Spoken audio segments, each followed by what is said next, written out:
Ndugu wananchi, kwa majonzi makubwa ninasikitika kutangaza kifo cha Rais mstaafu wa Jamhuri ya Muungano wa Tanzania, Mheshimiwa Ali Hassan Mwinyi, ambaye amefariki dunia leo tarehe 29 saa 11:30 jioni katika hospitali ya Mzena jijini Dar es Salaam alipokuwa akipatiwa matibabu ya ugonjwa wa saratani ya mapafu.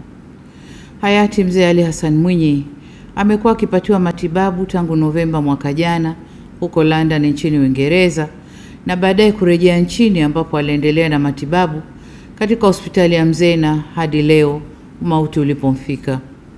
Kwa niaba ya serikali ya Jamhuri ya Muungano wa Tanzania, ninatoa pole kwa familia, ndugu, jamaa, marafiki na Watanzania wote kwa msiba huu mkubwa kwa taifa.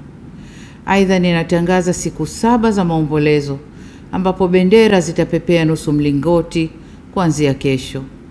Hayati Mzee Ali Hassan Mwinyi atazikwa tarehe 2 huko Unguja visiwani Zanzibar. Taratibu za mazishi zitatangazwa baadaye. Asanteni sana.